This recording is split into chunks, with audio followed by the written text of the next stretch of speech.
All right, how you doing? It's Mr. DJ back counting down my fancy playlist. Starting counting down another fancy playlist for the 80s and 90s YouTube channel. And boy, fancy playlist of October 1st, 1995. And I'd forgotten about this record. As a matter of fact, I could get the full title of this. I forgot the full title of this record. I didn't write down, Baby, All I Have Is This by Rod Stewart. I just wrote down this on my fancy playlist. Song called This by Rod Stewart at number 37. You might remember, I'm sure there's a few people out there who might remember that back in the summer of 1995, Rod Stewart had a song out called Leave Virginia Alone. Muzak was all over it. Muzak played that song on their adult contemporary channel, and I think they also played it on Hitline, their top 40 channel. Back in the summer of 1995, it was written by Tom Petty, Leave Virginia Alone, and this was a follow-up to that record back in 1995 from the album A Spanner in the Works, Rod Stewart's 17th studio album. Very prolific artist, Rod Stewart. Song written by a guy named Mark Jordan and John Kapak. I believe it's Kapak is how you pronounce his last name. Mark Jordan had some hit records in Canada back in the 70s and 80s, mostly on the adult contemporary charts.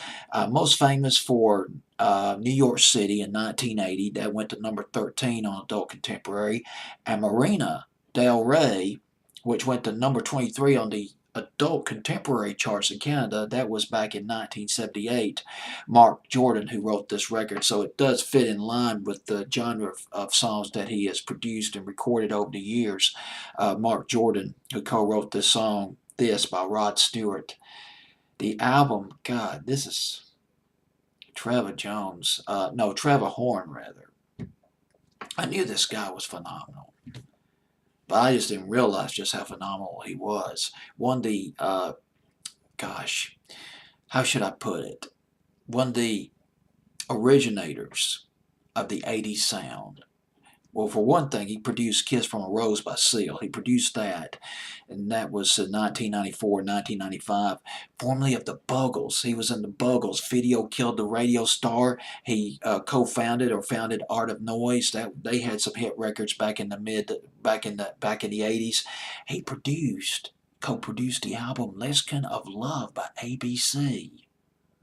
They had that Funk Meister dance hit, Look of Love, and there was Poison Arrow, which was produced by Trevor Horn. Trevor Horn producing, recording Relax by Frankie Goes to Hollywood. Yes, you know about that one, Relax. And he produced this album, co-produced this album with Rod Stewart, A Spanner in the Works, and we have this at number 37 on my fancy playlist of October 1st, 1995.